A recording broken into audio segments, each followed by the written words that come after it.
ვოლოდიმირ, შეგიძლია თუ არა დაარტყა მოსკოვს, ან შეგიძლია თუ არა დაარტყა სანქტ-პეტერბურგს. დასავლური მედიის ინფორმაციით, კერძოდ Financial Times-ის და Washington Post-ის ინფორმაციაზეა საუბარი.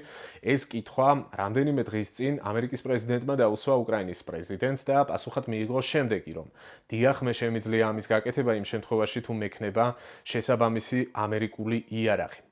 აი ეს საუბარი რამდენიმე დღით ადრე მოხდა, ვიდრე გუშინდელ ამბავს ვიხილავდით ყველა ერთად.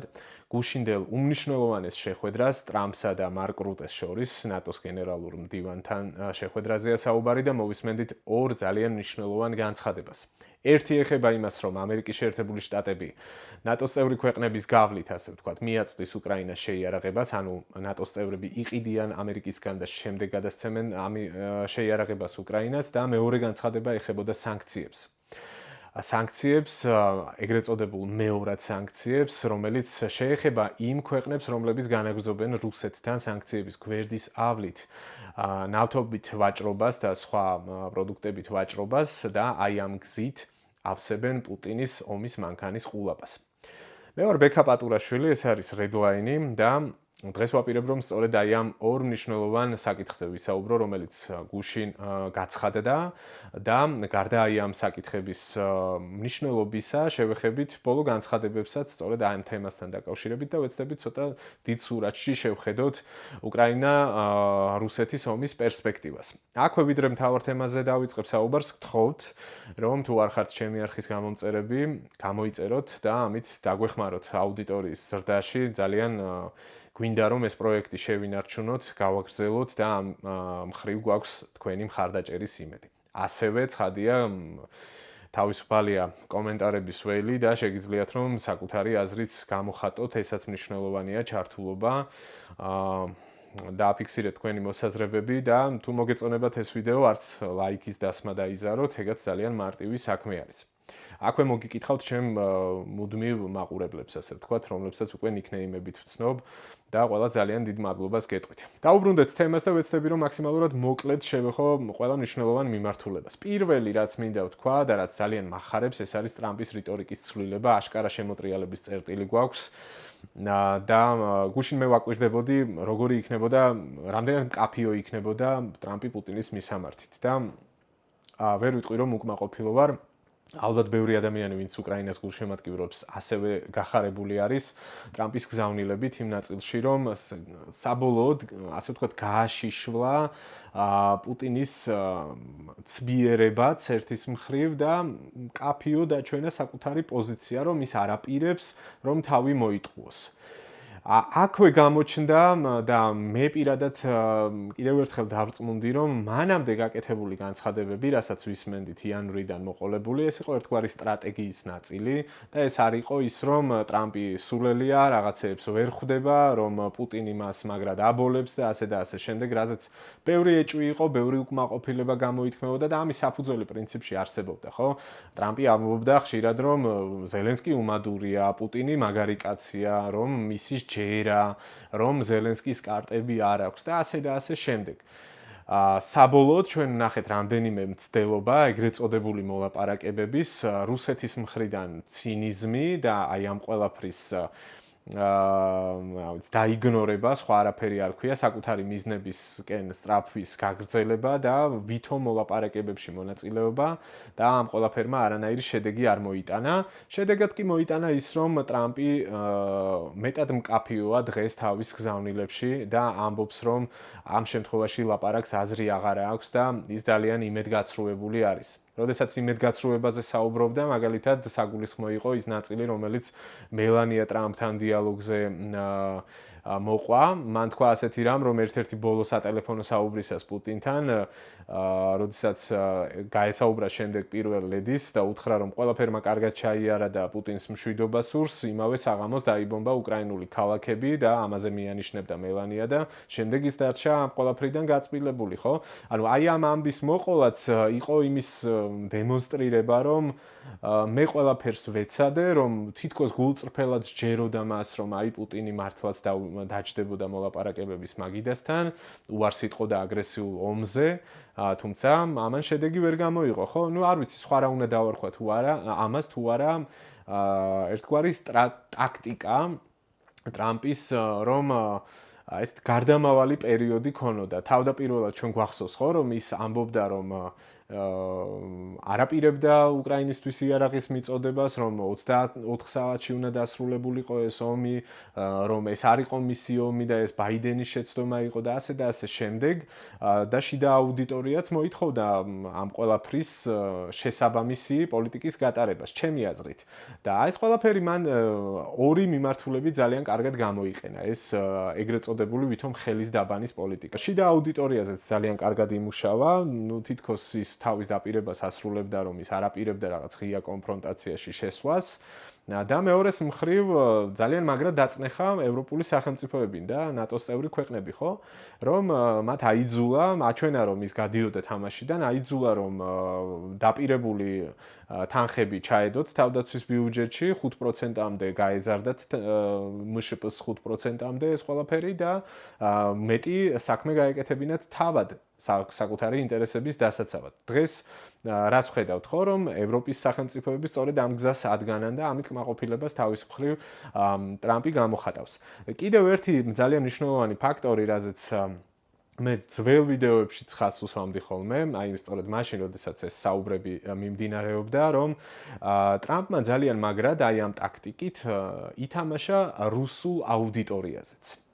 გახსოვთ ხო, ლამის უკვე ზეიმები გამართეს მოსკოვში და რაღაცა საელჩოების გახსნაზე და 1000 რამეზე ბიზნესების აღდგენაზე, სანქციების მოხსნაზე იყო საუბარი და ზეიმობდნენ, რომ ნუ აი მორჩა ამერიკა მათი მტერი აღარ არის და ეს მტრის ხატი გააქრო ნაწილობრივ აი ამ პოლიტიკამ.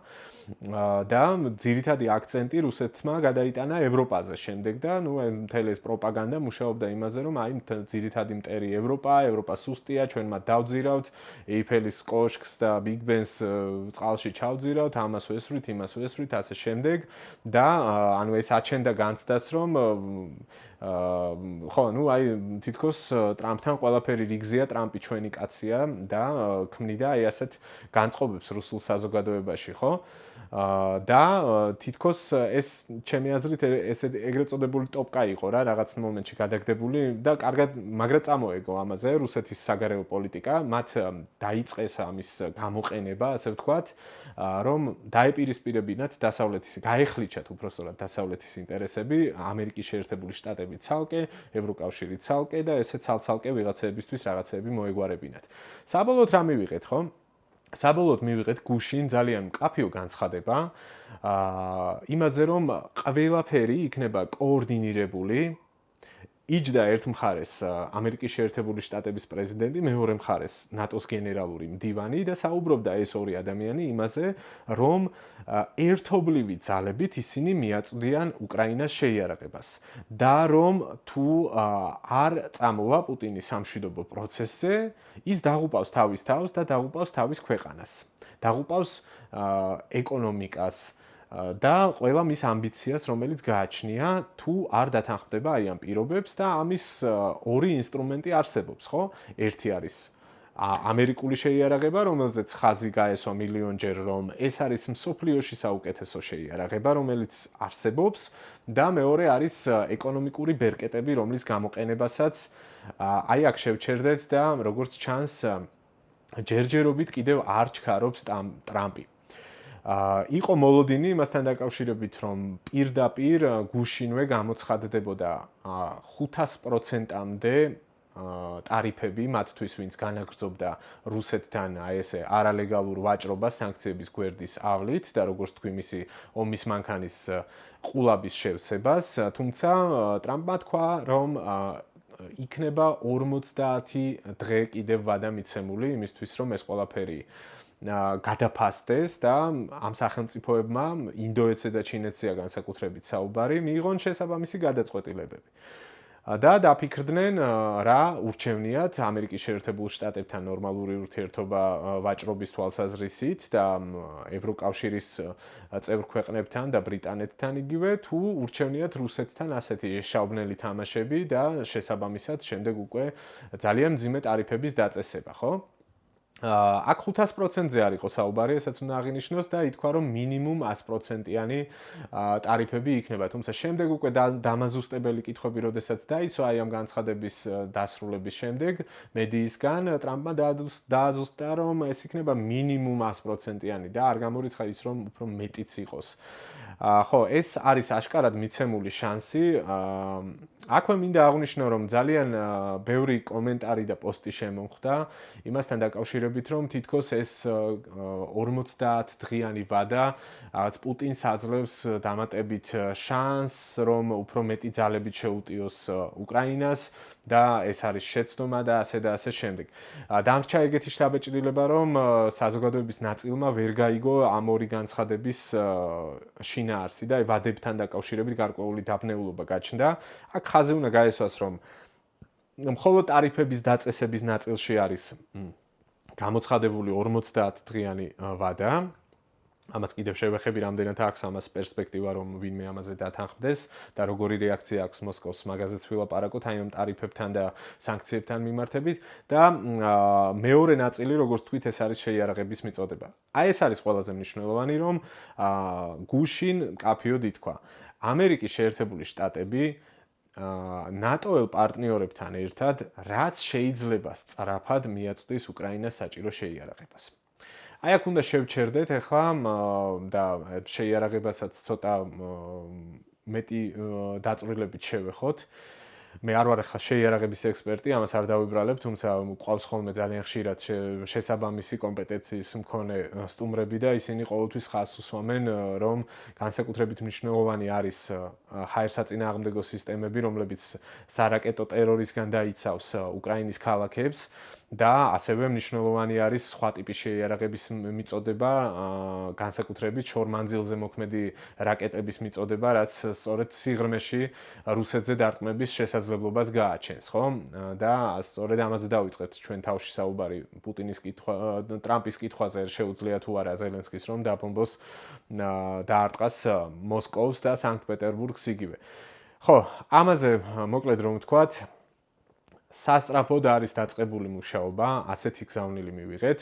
მეტიც არ არის გამორიცხული და ბევრი იწერება დასავლურ მედიაში ამასთან დაკავშირებით, რომ რაღაც ნაწილი შეიარაღებისა უკვე ამერიკის პარტნიორების მხრიდან ეგზავნება კიდევაც. განსაკუთრებით რაც ყველაზე მნიშვნელოვანია, გუშინ პირადად ტრამპმა თქვა, რომ 17 ერთეული პეტრიოტის ჰაერსაწინააღმდეგო სისტემის გადაცემაზე უკვე შეთანხმება მიღწეული არის. ევროპის სხვადასხვა ქვეყნები აი ამ შეიარაღებას მიაწვდიან და შემდეგ უკვე თავად ამერიკიდან შეიძენენ და შეივსებენ ამ მარაგებს. აქვე უნდა აღინიშნოს, რომ ტრამპმა არ გაუშვა შანსი ხელიდან და ამერიკული შეიარაღება კიდევ ერთხელ შეაქო, მაგალითად მოიყვანა, როდესაც ირანმა სცადა საპასუხო იერიშები ბიორებით მათი ბირთვული ობიექტების დაბომბვის შემდეგ რეგიონში ამერიკულ ბაზებზე, იქ აღნიშნა, რომ 14 რაკეტა იქნა გაშვებული ირანიდან და 14-ვე ძალიან მარტივად გაანეიტრალა სწორედ პეტრიოტის სისტემებმა.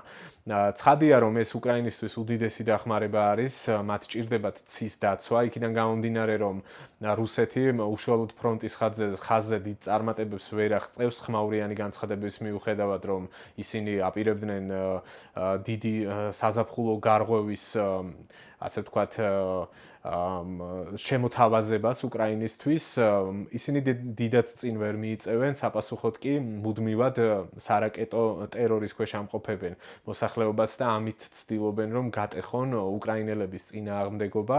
რაკეტების გარდა ისინი ასეულობით დრონს უშვებენ ყოველღამე უკრაინის ქალაქების მიმართულებით, რაც ძირითადად სწორედ სამოქალაქო ინფრასტრუქტურისკენ მიემართება, ხო? აი ამ ფონზე კაფიო და ძალიან დამაიმედებელი გზავნილები ისმის, რომ უკრაინა შესაბამის თავდაცვის შეიარაღებას მიიღებს და არა მხოლოდ თავდაცვის შეიარაღებას, ამას კიდევ ერთხელ უნდა დაუბრუნდეთ. აშკარაა და პოლიტიკურ განცხადებებში ეს იკითხება, რომ მოხსნილია ის საკითხი, რომელიც ეხებოდა უკრაინისთვის გარკვეული შეზღუდვების დაწესებას და რაღაცა ახალ ეტაპზე გადავდივართ აი ამ მხრივ. დაიწერა ასევე, რომ ტრამპმა გარდა იმ კითხვა-პასუხისა, რომელიც ვახსენე დასაწყისშივე, ტრამპმა პირდაპირ მოუწოდა ზელენსკის, რომ ესეთი ფრაზა იყო, ციტატა იყო მოყვანილი, რომ რუსეთმა უნდა იგრძნოს სიმძიმე აი ამ სამხედრო მოქმედებების და ეს უნდა იგრძნოს თავის ტერიტორიაზე. ამერიკული მედიის მხრიდან ამ გზავნილის საჯაროდ გამოტანა ძალიან ბევრ ამას ამბობს და ეს არის ძალიან კარგად მომწიფებული აზრი, ასე ვთქვათ, რომ ვიდრე უკრაინის შეიარაღებული ძალები არ დაარტყამენ მოსკოვს და სხვა დიდ ქალაქებს, მანამდე რუსეთის საზოგადოებაში ბევრი არაფერი შეიცვლება, მანამდე პუტინი ვერ იგრძნობს დიდ წნეხს, იქიდან გამომდინარე იმ მარტივი მიზეზის გამო, რომ მას საერთოდ არ ანაღლებს რამდენი ასეული 1000 ჯარისკაცი თუ რამდენი მილიონი ჯარისკაცი დაკარგა უკრაინასთან აი ამ 3 წელიწადნახევრიან ომში. იქიდან გამომდინარე, რომ ეს ხალხი საერთოდ არ აინტერესებს, ისინი არიან ძირითადად პროვინციებიდან გაგზავნილი ხალხი, პატიმრები და ასე შემდეგ. საზოგადოების ის ნაწილი, რომელიც მას არ ასაზრდოებს და ისაც ვიცით რა ინფორმაციებიც მოდის ფრონტიდან, თავად რუსები ამაზე ძალიან ბევრს ლაპარაკობენ, რუსი სამხედროები, რომ უბედურ დღეში არიან, არავის მათი სიცოცხლე არ აინტერესებს, წინასწარ განწირულ შეტევებში უშვებენ ამ ეგრეთ წოდებულ შტურმავიკებს და არ აინტერესებთ რამდენი მათგანი დაბრუნდება უკან და რამდენი არა და ვინც დაბრუნდება შესაძლოა ისინი პირიქით ღალატში დაადანაშაულონ და დახვრიტონ კიდევაც, ასეთი ისტორიებიც გვესმის. მოკლედ, პუტინს არ აინტერესებს რა ხორცის მასა გაგზავნა ფრონტზე, ვიდრე ეს არ შეეხება დიდ ქალაქებს, ვიდრე ეს არ შეეხება მოსკოვს პირველ რიგში, ვიდრე აი ამ საზოგადოებიდანაც არ დაიკარგებიან ადამიანები ფრონტზე და არ გაუჩინარდებიან ისინი, მანამდე პუტინის ელიტას ეს არ შეაწუხებს.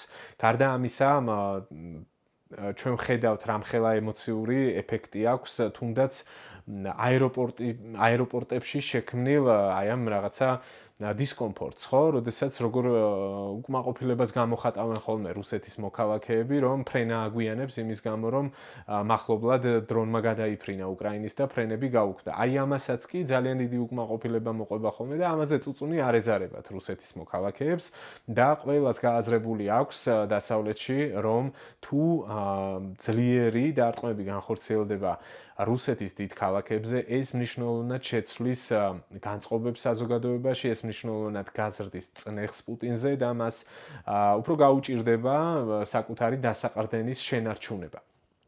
აი ამ ხრივ უნდა აღინიშნოს, რომ სწორედ ამ ბოლო განცხადებებში, სწორედ გუშინ და დღეს ისმის ინფორმაციები, ისმის განცხადებები, რომ შესაძლოა ამერიკამ გადასცეს უკრაინას შორი მოქმედების რაკეტები, რიგ შემთხვევაში 500-ზე მეტ კილომეტრზე მფრენ რაკეტებზე არის საუბარი და არის შემთხვევები, როდესაც არის ის კატეგორიებიც შეიარაღების, არ მინდა მე ახლა რაღაცა ვიპროფესორო და შეცდომები დაუშვა დასახელებებში, თუმცა ცალსახად აღინიშნა, რომ 1500 და მეტ კილომეტრზე მფრენი ფრთოსანი რაკეტების გაგზავნაზეც თანამედროვე და გამანადგურებელ იარაღზე არის საუბარი, რომლის გამოყენება შეიძლება უკრაინას მათი მიღების შემთხვევაში. აი აქ იკვრება სწორედ ის ჯაჭვი, რაც თავშივე შემოგთავაზეთ და აი ახლა სწორედ აი ამ თემით ვასრულებ პრინციპში ამ სიახლეებზე საუბარს. მიღებულია როგორც ჩანს გადაწყვეტილება, რომ მეტად დაარტყან, მეტად წნეხის ქვეშ მოაქციონ და ეს საგულისხმოა, რომ რაღაცა დროის მონაკვეთს და მოცდას არ საჭიროებს. შეთანხმებები მიღწეულია, პოლიტიკური განცხადებები გაკეთებულია, ახლა ყველაფერი არის დამოკიდებული, რამდენად ოპერატიულად მოხდება ეს ყველაფერი და რამდენად სწრაფად მიიღებს უკრაინა შესაბამის დაპირებულ შეიარაღებას, როგორც შეტევების წარმოებისთვის, ასევე საჰაერო თავდაცვისთვის, რაც სამოქალაქო ნაწილში მსხვერპლის შესამცირებლად, ნგრევის შესამცირებლად ძალიან მნიშვნელოვანი კომპონენტი გახლავთ. ბოლოს მოკლედ შევეხები ასევე რეაქციებს, რომელიც მოყვა გუშინდელ განცხადებებს უკვე მოსკოვში. დღეს ლავროვი გამოვიდა და პრინციპში შეგვიძლია პირდაპირ ვთქვათ, რომ დასცინა ტრამპს. თქვა, რომ თავდაპირველად 24 საათზე ლაპარაკობდა ეს კაცო, მე 100 დღიან ვადაზე, ახლა რაღაც 50 დღიან ვადაზე საუბრობსო და ჩვენო ეგ არ გვაინტერესებსო, ჩვენ ამ სანქციებს უმკლავდებითო. საინტერესოა, რომ ჩინეთის მხრიდანაც მოვისმინეთ პოზიცია, რაც აი სწორედ ამ კონტექსტში აღიქმებოდა.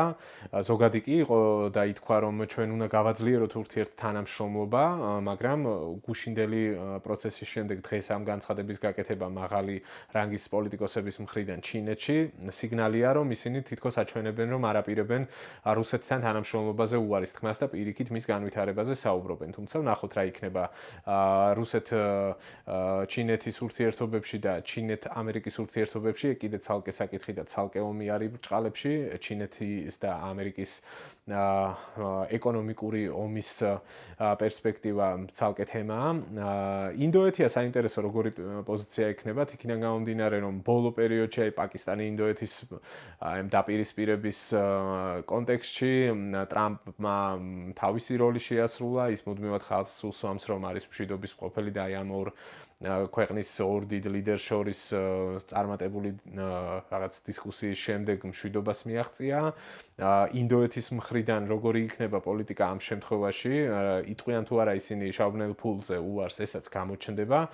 სასწauris მეორე მხარეს ცხადია, რომ მნიშვნელოვანი რამდევს, ეს არის 100%-იანი ტარიფები დაპირების მიხედვით და მინიმუმ 100%-იანი და მაქსიმუმ 500%-იანი ტარიფები თუ უკვე კანონპროექტზე ვილაპარაკებთ გრემის დაინიცირებულ კანონპროექტზე, რომელიც დაპაუზებული არის ამ ეტაპზე, აი ამ 50-დღიანი ვადის გათვალისწინებით.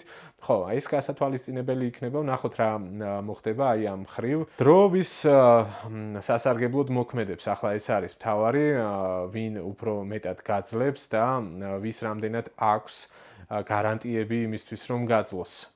მხარდაჭერა იზრდება უკრაინის, დეფიციტი იზრდება რუსეთის ეკონომიკაში, დანაკარგები ცოცხალი ძალის ნაწილში არის ორივე მხარეს და ეს ცხადია, რომ უმძიმესი პროცესია. ფრონტის ხაზზე, რო ვთქვათ, დიდი ცვლილებებიაო არ არის. რუსეთი ცდილობს გარკვეულ სექტორებში რომ წინ წაიწიოს და ამას ახოცავს უამრავ ადამიანს. ძალიან ბევრი სისხლის ფასად ცდილობს აი ამის გაკეთებას, თუმცა მნიშვნელოვანი გარღვევები არ აქვს. ძალიან საინტერესო, მათ შორის ქართველი ექსპერტების მოსაზრებებიც მოვისმინე და საერთაშორისო ექსპერტებისაც, რომ ასეთი ტემპით თუ გააგრძელებს რუსეთი უკრაინის ოკუპაციას, სრულად ოკუპაციისთვის 80 წელზე მეტი დაჭირდებაო, აი უკვე ხუმრობენ კიდევაც ამ თემაზე. მოვისმინე ასევე საინტერესო განცხადებები თავად ყოფილი რუსი მაღალჩინოსნების მხრიდან. მაგალითად კასიანოვის განცხადება იყო ყოფილი პრემიერ-მინისტრის Times-თან ინტერვიუში და ამბობდა, რომ 1 წელზე მეც ვერ გაკაჩავს პუტინიო, იქიდან გამომდინარე, მას სერიოზული შიდა წნეხი ექნება და სერიოზული ეკონომიკური პრობლემები ექნება, თუ რეალურად ეს სანქციები იმუშავებს და თუ ისინი რეალურად დაწესდება. ერთ სიტყვით ვნახოთ რა იქნება, როგორ განვითარდება მოვლენები. მთლიანობაში მე ძალიან მაიმედებს ეს ყველაფერი. ძალიან გულშემატკივრობ უკრაინას, ბევრ თქვენგანთან ერთად დარწმუნებული ვარ და ამას ვამბობ პირველ რიგში იმის გათვალისწინებითაც, რომ ჩვენ ქვეყანაზე ეს ყველაფერი ძალიან მნიშვნელოვნად ასახვავს პოვებს ხოლმე.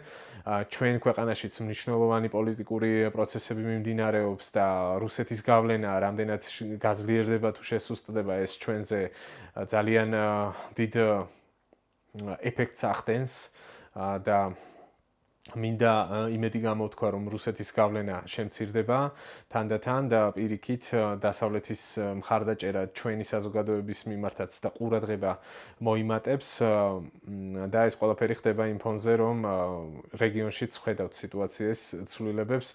სომხეთმა და აზერბაიჯანმა გადაწყვიტეს, რომ ერთმანეთთან დაალაგდნენ. ამერიკის შეერთებული შტატების ჩართულობა ამ პროცესში გამოჩნდა და ტრამპმაც ახსენა გუშინ, რომ ჩვენ იქ მშვიდობას მივაღწიეთ და დიდი კარგი ამბები გველოდება წინო თურქეთთან მთლიანობაში თანამშრომლობაზეა სომხეთის და აზერბაიჯანის და ახალი ეკონომიკური პროცესების განვითარებაზე, ზანგეზურის კორიდორის უსაფრთხოებაზე და ასე შემდეგ პერსპექტიულ პროექტებზე მოკლედ ყველა ჩვენს გარშემო ცდილობს, რომ რუსეთის ინტერესებისგან გათავისუფლდეს, რუსეთის გავლენისგან გათავისუფლდეს და ჩვენ ჯერჯერობით ამას პირდაპირ ვთქვათ, რომ ვერ ვახერხებთ და რასაც ძალიან ახლოს ვიყავით, იმაზე უარს ვამბობთ ფაქტობრივად. პასიურობით, სიჩუმით თუ არ ვიცი რით. ეს ყველაფერი სხვა საუბრის თემაა, ამ თემაზეც ხშირად ვსაუბრობთ ხოლმე. ვნახავთ ერთად როგორ განვითარდება მოკლედ მოვლენები, ბევრი რომ აღარ გავაგრძელო. ჩვენი მხარდაჭერა უკრაინას, უკრაინელ ხალხს დიდება გმირებს. იმედი გამოვთქვათ, რომ პოლიტიკური განცხადებებად არ დარჩება და პრაქტიკულად გამოჩნდება უკრაინის მიმართ სამხედრო კომპონენტში გაწეული დახმარება, ამას უახლოეს დღეებში, შესაძლოა კვირებში უკვე თვალნათლივ ვიხილავთ ყველა ერთად, თვალიადევნეთ რუსეთ-უკრაინის ომის მიმდინარეობის შესახებ ახალ ამბებს. დაელოდეთ შემდეგ ეპიზოდს. დიდი მადლობა ყურადღებისთვის და კიდევ ერთხელ გთხოვთ, რომ თუ მოგწონთ ვიდეო დაალაიქეთ, დააკომენტარეთ, თქვენი აზრები გამოთქვით და გამოიწერეთ ჩემი არხით თუ არ ხართ გამომწერები. ნახვამდის მომდევნო ეპიზოდამდე დაგემშვიდობებით.